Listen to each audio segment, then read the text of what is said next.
Hi all welcome back to my channel Suma Vijay vlogs. మీరు కనుక నా ఛానల్ని ఫస్ట్ టైం చూస్తున్నట్టయితే నా ఛానల్ సబ్స్క్రైబ్ చేసుకుని పక్కనే ఉన్న బెల్ని యాక్టివేట్ చేసుకోవడం వల్ల నేను చేసే కొత్త వీడియో అప్డేట్స్ అనేవి మీకు వెంటనే వచ్చేస్తాయి. సో ఈ వీడియో వచ్చేసి మా కర్ణాటక ట్రిప్లోని డే 6 వ్లాగ్. ఫస్ట్ ఇక్కడైతే మేము లాస్ట్ నైట్ ఉడిపిలో స్టే చేసాము. సో ఆ రూమ్ని చూపిస్తున్నాను. అండ్ దానికి కనెక్టెడే ఆ హోటల్ రెస్టారెంట్ కూడా ఉంది. సో అక్కడే మేము డే 6 మార్నింగ్ టీ తాగేసేసి టెంపుల్ దర్శనానికి అయితే బయలుదేరాము. మేము ఉన్నది శ్రీ కృష్ణ రెసిడెన్సీ. ఇది వచ్చేసేసి ఉడిపి టెంపుల్కి జస్ట్ ఒక 5 మినిట్స్ వాకబుల్ డిస్టెన్స్లో అయితే ఉంటుంది. ఎర్లీ మార్నింగ్ 6 o'clockకి ఫస్ట్ దర్శనం అయితే ఉంటుంది. సో మేమైతే ఫస్ట్ దర్శనానికి వెళ్తున్నాము. రోడ్స్ చూడండి ఎంత ఎంటీగా ఉన్నాయో. ఈ స్ట్రీట్ వచ్చేసి ఉడిపి శ్రీకృష్ణ టెంపుల్ వెళ్ళటానికి ఉన్న మెయిన్ రోడ్ అనమాట. చాలా వరకు షాపింగ్ మాల్సే ఉన్నాయి ఈ రోడ్ మొత్తం. బట్ ఎర్లీ మార్నింగ్ అవడంతో అవన్నీ క్లోజ్డ్ ఉన్నాయి అనమాట. సో ఇప్పుడు మనం వచ్చిన ఈ రోడ్ నుంచి లెఫ్ట్ సైడ్ తిరిగితే మనకి ఉడిపి శ్రీకృష్ణ ఆలయం అయితే కనిపిస్తుంది. డైరెక్ట్‌గా టెంపుల్ దాకా అయితే ఏ వెహికల్స్ రావట్లేదు. నాకు తెలిసి పార్కింగ్ కూడా ఈ టెంపుల్‌కి చుట్టుపక్కల ఎక్కడా లేదు. సో మనం బయట కొంచెం దూరంలోనే పార్క్ చేసుకొని ఆలయ దర్శనానికైతే రావాల్సి ఉంటుంది. ఈ ఉడిపి శ్రీకృష్ణ ఆలయాన్ని శ్రీకృష్ణ మఠం అని పిలుస్తారు. ఇది కర్ణాటకలోని ఉడిపి నగరంలో ఉంది. ఈ ఉడిపి శ్రీకృష్ణ మఠం వైష్ణవ జగద్గురువైనటువంటి మధ్వాచార్యులచే 13వ శతాబ్దంలో స్థాపించబడింది. ఈ ఆలయ ప్రత్యేకత ఏమిటంటే స్వామిని 9 రంధ్రాలతో కూడిన నవగ్రహ కిండి అనే వెండి పూతతో కలిసిన కిటికీ ద్వారా స్వామివారిని దర్శించడం. ఇక్కడ స్వామివారి మెయిన్ ఆలయంతో పాటు అనేక సంవత్సరాల పురాతనమైనటువంటి కొన్ని దేవాలయాలు కూడా ఈ ఆలయ చుట్టుపక్కల ఉన్నాయి. వాటిలో ముఖ్యమైనది ఈ అనంతేశ్వర దేవాలయం మరియు అటుపక్కనే ఉన్న చంద్రమౌళీశ్వర దేవాలయం. శ్రీ కృష్ణ మఠాన్ని దర్శించే ముందు మనం అనంతేశ్వర దేవాలయాన్ని మరియు చంద్రమౌళీశ్వర దేవాలయాన్ని సందర్శించాలని చెబుతారు. ఈ 2 ఆలయాలు కూడా మెయిన్ గోపురానికి లెఫ్ట్ సైడ్‌లో ఉంటాయి. సో మేము కూడా అనంతేశ్వర ఆలయం మరియు చంద్రమౌళీశ్వర ఆలయంలో దర్శనం కంప్లీట్ చేసుకొని ఇప్పుడు మెయిన్ కృష్ణ మఠంలో దర్శనానికైతే వెళ్తున్నాము. మేము ఈ టెంపుల్‌కెళ్ళటం ఇదే ఫస్ట్ టైము. మాకు కూడా ఎలా ఎళ్ళాలి, ఏంటి అనని ఏం అర్థం కాలేదు ఫస్ట్ కొంచెం సేపు. అందుకనే మీకిక్కడ క్లియర్‌గా చెప్తున్నాను. మెయిన్ గాలిగోపురం ఏదైతే ఉడిపి మఠం అని ఇందాక చూసామో, దానికి లెఫ్ట్ సైడ్‌లో కొంచెం ముందుకి వస్తే మనకి ఈ మెయిన్ ఎంట్రన్స్ కనిపిస్తుందనమాట. ఇటువైపు నుంచి మనం గుడి లోపలికైతే ఎంటర్ అవుతాము. ముందుగా చెప్పుకున్నట్టు ఈ ఆలయాన్ని స్థాపించిన మధ్వాచార్యులు వేదాంత ద్వైత పాఠశాల స్థాపకుడు కూడా. ఆయన గోపీచందనంతో చేసిన ఒక పెద్ద బంతిలో ఇప్పుడు ఉన్నటువంటి శ్రీకృష్ణ విగ్రహాన్ని కనుగొన్నాడని భక్తులు నమ్ముతారు. మధ్వాచార్యులు చెప్పినట్టు తన తంత్రసార సంగ్రహంతో విగ్రహం పశ్చిమాభిముఖంగా ఉంచబడింది. ఇలాగే ఈ కృష్ణమఠానికి సంబంధించిన 8 దేవాలయాలు కూడా పశ్చిమ ముఖంగానే ఉండటం విశేషం. సో ఇక్కడ భక్తులు ఎల్లప్పుడూ లోపల కిటికీ ద్వారా శ్రీకృష్ణ దర్శనం చేసుకుంటారు. కానీ చాలామంది బయట మెయిన్ గోపురం నుంచి ఏదైతే కనకన కిండి అని ఉందో దానినే మెయిన్ నవగ్రహ కిండి అనని పొరపాటు పడుతూ ఉంటారు. బట్ బయట మనం చూసింది కనకన కిండి. అదొచ్చేసి గొప్ప భక్తుడైనటువంటి కనకదాసు పేరు పెట్టబడిన తోరణంతో అలంకరించబడి ఉంటుంది. ఆయన భక్తికి చిహ్నంగా దాని పేరు కనకన కిండి అని పెట్టారు. గుడి లోపలికి ఎంటర్ అయిన తర్వాత మీరు నవగ్రహ కిండి ద్వారా స్వామివారినైతే దర్శనం చేసుకోవచ్చు. మేము కూడా మా దర్శనం కంప్లీట్ చేసేసుకొని లోపలున్న విశేషాలన్నీ చూసి బయటికి వచ్చాము. శ్రీకృష్ణ టెంపుల్ అంటేనే గీతా మందిరం వాళ్ళది స్పెషల్ ప్లేస్ ఉంటుంది కాబట్టి, సో ఇక్కడ కూడా ఒక గీతా బుక్ స్టాల్ అయితే ఉండిందనమాట. లోపలంతా కొన్ని షాపింగ్ మాల్స్ కూడా ఉన్నాయి టెంపుల్‌కి సంబంధించినవి. అక్కడ నుంచి ఇంకా కొంచెం ముందుకొచ్చేస్తే స్వామివారి బృందావనం అయితే ఉంది. ప్రస్తుతానికి ఇక్కడ మొక్కలైతే ఏం లేవు. కానీ పూర్వకాలంలో ఈ ప్రాంతం అంతా తులసి చెట్టులతో ఇలా కలకల్లాడుతూ ఉండేది అన్నట్టు చెప్పారనమాట. లోపలే టెంపుల్ షాపింగ్ కాంప్లెక్స్‌లో ఈ బ్రాస్ షాప్ అయితే ఒకటుందనమాట. ఇక్కడ డిఫరెంట్ దేవతల యొక్క మూర్తులైతే ఉన్నాయి. బట్ నాకు పర్టిక్యులర్‌గా ఈ చిన్ని కృష్ణుడి విగ్రహం చాలా బాగా నచ్చింది. ఇంకా పక్కనే ఏదో కొన్ని ఉంటే అక్కడ షాపింగ్ చేసేసుకొని మళ్ళీ రూమ్‌కెళ్ళిపోయి అక్కడే రెస్టారెంట్‌లో టిఫిన్ కూడా కంప్లీట్ చేసేసుకున్నాము. అండ్ ఆ తర్వాత అక్కడి నుంచి మేము నెక్స్ట్ వెళ్ళిన ప్లేస్ వచ్చేసి మాల్పే బీచ్. ఈ మాల్పే బీచ్ వచ్చేసి ఉడిపి సిటీ నుంచి 7 కిలోమీటర్స్ దూరంలో అయితే ఉంటుందన్నమాట. ఇది వచ్చేసి అప్పటి కాలంలో ప్రధానమైన పోర్ట్ ఏరియా అనమాట ఈ ప్రాంతం మొత్తానికి. బట్ ప్రస్తుతానికి టూరిస్ట్ స్పాట్ అనమాట. చాలామంది ఇక్కడికి వస్తూ ఉంటారు. మాల్పే బీచ్ వచ్చేసి one of the cleanest beach in India. So చాలామంది టూరిస్టులు అయితే దీన్ని విజిట్ చేస్తూ ఉంటారు. అండ్ ఇక్కడ నుంచి మనం సెంట్ మేరీ ఐలాండ్ అని ఇంకొక లొకేషన్ ఉంటుందన్నమాట. సో, ఈ మాల్‌పే బీచ్‌కొచ్చేసిన తర్వాత దాని డీటెయిల్స్ అవి కనుక్కొని మీరు రిజిస్టర్ జేసుకోవచ్చు. సో, రిజిస్టర్ చేసుకున్న వాళ్ళ క్యూని బట్టి ఒక 40 మెంబర్స్ అయితే ఒక బోట్‌ని అలొకేట్ చేసి సెయింట్ మేరీ ఐలాండ్స్‌కి తీసుకువెళ్ళి తీసుకురావడానికి కొంచెం అమౌంట్ అయితే ఛార్జ్ చేస్తారు. సో, ఇంట్రెస్ట్ ఉన్న వాళ్ళేంటంటే మనకి వెళ్ళటానికి ఒక 1 అవర్ పడుతుంది. రావడానికి ఒక 1 అవర్ పడుతుంది. అండ్ అక్కడ ఒక 2 అవర్స్ మనకి లొకేషన్ ఎక్స్‌ప్లోర్ చేయడానికి ఇస్తారనమాట. సో, ఫోటోస్‌కి అండ్ కొంచెం రిలాక్స్‌డ్‌గా టైమ్ స్పెండ్ చేయడానికి ఆ ప్లేస్ చాలా బావుంటుంది అని జెప్పారు. మాకంత టైం లేదు కాబట్టి మేమేమి వెళ్ళలేదు. బట్ డీటెయిల్స్ కనుక్కున్నాము మీకు వీడియోలో చెప్పడానికి. అండ్ ఇక్కడే మనకి డిఫరెంట్ వాటర్ యాక్టివిటీస్ కూడా అవైలబుల్‌గా ఉన్నాయి. స్కూబా డైవింగ్, బోటింగ్‌తో పాటు డిఫరెంట్ యాక్టివిటీస్‌ని కూడా మనం ఇక్కడ ట్రై చేయొచ్చు. అండ్ అలాగే ఇక్కడ హ్యాంగింగ్ బ్రిడ్జ్ కూడా అయితే ఉంది. సో, అది కూడా మనం ఎక్స్‌పీరియన్స్ చేయొచ్చనమాట. మా ఫ్యామిలీలో నాకు, మా చిన్న పాపకి తెప్పించి మిగతా వాళ్ళందరికీ ఆల్మోస్ట్ వాటర్ అంటే చాలా భయం అనమాట. సో, అందుకని మేము ఏ యాక్టివిటీస్ ఏమీ ట్రై చేయలేదు. చక్కగా రిలాక్స్డ్‌గా కొంచెం టైం ఈ బీచ్‌లో స్పెండ్ చేశాము. నాకైతే చాలా సూతింగ్‌గా, రిలాక్సింగ్‌గా అనిపించింది ఈ బీచ్‌లో అయితే. అండ్ పిల్లలు కూడా చాలా బాగా ఎంజాయ్ చేశారు. కార్తీక్‌కి కొంచెం భయముండింది. బట్ తరుణి ఎళ్ళేసరికి తను కూడా కొంచెం యాక్టివ్‌గా ముందుకొచ్చేసి ఎంజాయ్ చేసిందనమాట. సో, కాసేపు ఇక్కడ స్పెండ్ చేసి ఆ తర్వాత నెక్స్ట్ వెళ్ళాల్సిన ప్లేస్‌కి బయలుదేరాము. బట్ రిటర్న్ వచ్చే టైంలో సెయింట్ మేరీ ఐలాండ్‌కెళ్ళే బోట్ అయితే వచ్చిందనమాట. సో, ఆల్రెడీ మనకెవరైతే క్యూలో అక్కడ నుంచొని ఉన్నారో ఆ సెయింట్ మేరీ ఐలాండ్‌కెళ్ళడానికి రిజిస్టర్ చేసుకున్న వాళ్ళందరినీ ఆ బోట్‌లోకి ఎక్కిస్తున్నారు. సో, ఎక్కాక వాళ్ళందరికీ లైఫ్ జాకెట్స్ అవన్నీ కూడా ప్రొవైడ్ చేశారు. మేము కూడా ఫైనల్‌గా కొన్ని ఫోటోస్ అవి దిగేసి నెక్స్ట్ ప్లేస్‌కైతే బయలుదేరిపోయాము. నెక్స్ట్ మేము వెళ్ళిందొచ్చేసి కొల్లూరు మూగాంబిక ఆలయానికి. కర్ణాటక రాష్ట్రంలోని తులునాడు ప్రాంతంలో ఉడిపి జిల్లాలో కొల్లూరు గ్రామంలో ఈ మూగాంబిక దేవాలయం సౌపర్ణిక నది ఒడ్డున కొడచాద్రి కొండల దిగువన ఉన్నది. గోకర్ణ మరియు కన్యాకుమారి మధ్య ఉన్న భూభాగంలో ఉన్న ఈ దేవాలయాన్ని పరశురాముడు సృష్టించాడని భక్తుల నమ్మకం. 1200 సంవత్సరాల చరిత్ర కలిగిన ఈ ఆలయంలో రాణి చెన్నమ్మాజీ సూచన మేరకు హాలగల్లు వీర సంగమయ్య అనే మహారాజు గుడి లోపల పైకప్పుని వేశాడని చెబుతారు. మూకాసురుడనే రాక్షసుని చంపిన తర్వాత అమ్మవారికి మూకాంబికా దేవి అని పేరు వచ్చింది. ఆలయ చరిత్రకు వస్తే పూర్వం కౌమాసురుడు అనే రాక్షసుడు శివుడు ప్రసాదించిన వరముచే తనకి లభించిన ప్రత్యేక శక్తితో అందరి దేవతలపై భయంకర పాలన సాగిస్తుండేవాడు. రాక్షస గురువైన శుక్రాచార్యుడు ఈ కౌమాసురుడు పార్వతీదేవి చేత మరణాన్ని పొందుతాడని చెప్పగా కౌమాసురుడు శివుడి కోసం తీవ్ర తపస్సు చేశాడు. కౌమాసురుడి తపస్సుకు మెచ్చిన పరమశివుడు తనను వరం కోరుకోమనగా ఎటువంటి వరం కోరుకుంటాడో అన్న భయంతో వాగ్దేవత రాక్షసుడిని మూగవాడిగా చేస్తుంది. అప్పటి నుంచి ఆ రాక్షసుడు మూకాసురుడుగా పిలువబడ్డాడు. ఆ తర్వాత ఆ మూకాసురుడు పార్వతీదేవి చేతిలో సంహరించబడి అమ్మవారికి మూకాంబికగా పేరు వచ్చింది. ఈ దేవాలయంలో స్వయంభుగా వెలిసిన జ్యోతిర్లింగ ప్రధాన దేవతగా ఉంది. లింగం సగానికి కత్తిరించే బంగారు గీతతో ఉంటుంది. దీనిలో ఎడమ సగం త్రిదేవి అంటే మహాకాళి, మహాలక్ష్మి, మహాసరస్వతీ దేవి రూపంగా, మిగతా కుడి సగంలో త్రిమూర్తులను సూచిస్తూ ఉంటుంది. ఈ మూకాంబిక ఆలయంలో ప్రత్యేకంగా ఒక పెద్ద దీపస్తంభం తాబేలు తలవలె ఎత్తుగా ఉంటుంది. ఈ స్తంభంలో 21 అందమైన ఏకవృత్తాకారంలో దీప ప్రమిదలు ఉంటాయి. అన్ని దీపాలను వెలిగించి దూరం నుంచి చూసినట్టయితే అది మకర జ్యోతిని పోలి ఉంటుంది. ఇక్కడ అమ్మవారు పద్మాసన భంగిమంలో కూర్చొని ఉండి 2 చేతులతో శంఖ చక్రాలతో పాటు తన తేజస్సుతో అమ్మవారు తనని కోరిన వారందరికీ అనుగ్రహ ఆశీస్సులు అందజేస్తూ ఉంటుంది. ఈ ఆలయం మంగళూరు నుంచి 135 కిలోమీటర్ల దూరంలో మరియు బెంగుళూరు నుంచి 440 కిలోమీటర్ల దూరంలో ఉంటుంది.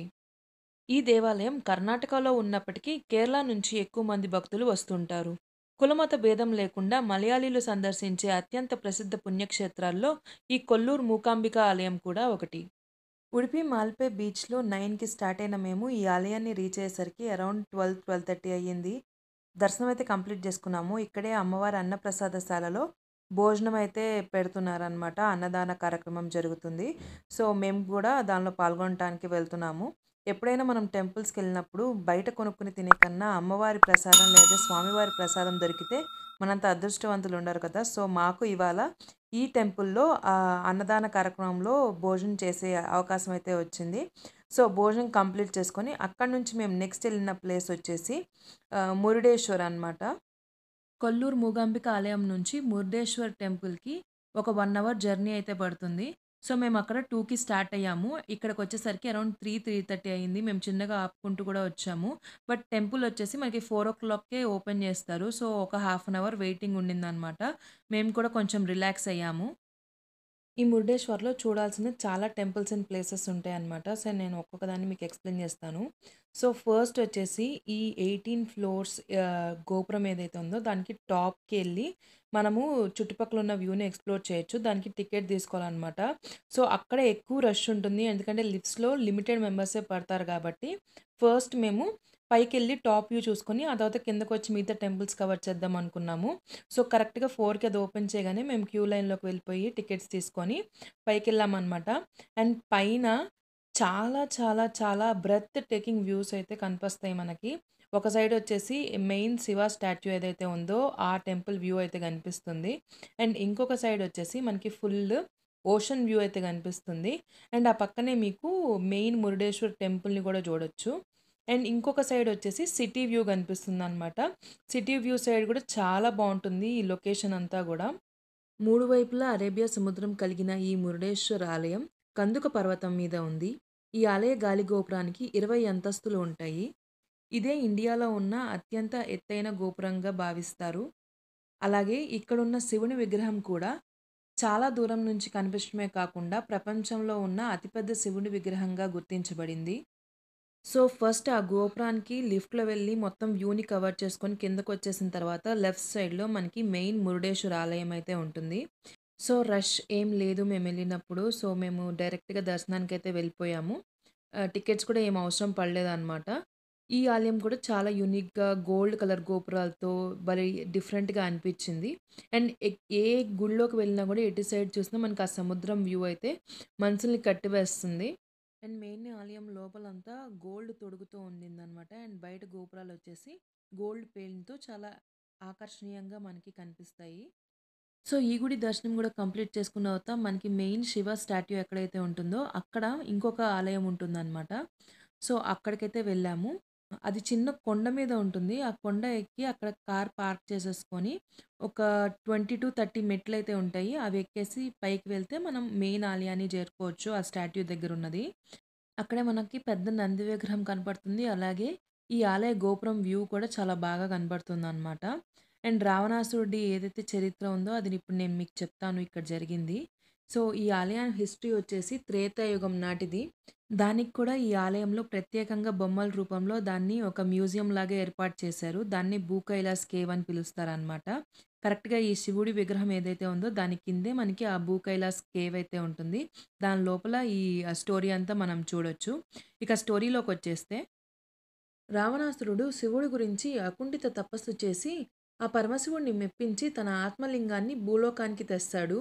కానీ ఆత్మలింగ స్వభావం ప్రకారం ఆ లింగం భూమి మీద ఎక్కడ పెడితే అక్కడ స్థాపితమయ్యి అక్కడి నుంచి తిరిగి ఎత్తశక్యం కాదని శివుడు రావణాసుడికి ముందే చెప్తాడు.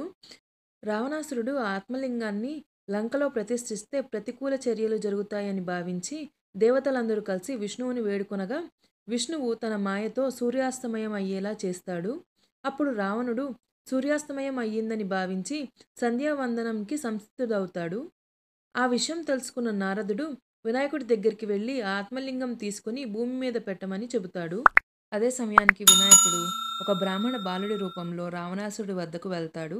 రావణాసురుడు సంధ్యావందనం ఉనర్చుకోవడానికి సంసిద్ధుడై ఉండటంతో ఆ ఆత్మలింగాన్ని ఆ బాలకుడికి ఇచ్చి పట్టుకోమని చెప్తాడు. అప్పుడు వినాయకుడు ఆ ఆత్మలింగం చాలా బరువు ఉందని, తాను ఎక్కువసేపు మోయలేనని, ఒకవేళ ఎక్కువసేపు మోయలేకపోతే తను 3 సార్లు పిలుస్తానని, పిలిచిన తర్వాత కూడా రావణాసురుడు రాకపోతే ఆ ఆత్మలింగాన్ని భూమి మీద పెట్టేస్తానని చెబుతాడు. అందుకు అంగీకరించిన రావణాసురుడు సంధ్యావందనం చేయటానికి వెళతాడు. అలా రావణాసురుడు సంధ్యావందనం చేయటానికి వెళ్ళిన కాసేపటికే వినాయకుడు తాను ఆ లింగాన్ని మోయలేకపోతున్నానన్నట్లుగా 3 సార్లు పిలుస్తాడు. రావణాసురుడు సంధ్యావందనం మధ్యలో ఉండటం చేత రాలేకపోతాడు. సో, వినాయకుడు ఫైనల్‌గా ఆ ఆత్మలింగాన్ని భూమి మీద పెట్టేస్తాడు. అలా వినాయకుడు ఆ ఆత్మలింగాన్ని పెట్టిన ప్రదేశం వచ్చేసి గోకర్ణ. వినాయకుడు ఆత్మలింగాన్ని పెట్టేసిన తర్వాత విష్ణువు తన మాయని తొలగిస్తారు. అప్పుడు సూర్యుడు మళ్ళీ ప్రత్యక్షమవుతాడు. తనని కావాలనే మోసగించారన్న భావంతో రావణాసురుడు చాలా ఆవేశపరుడై ఆ లింగాన్ని ప్రకలిస్తాడు.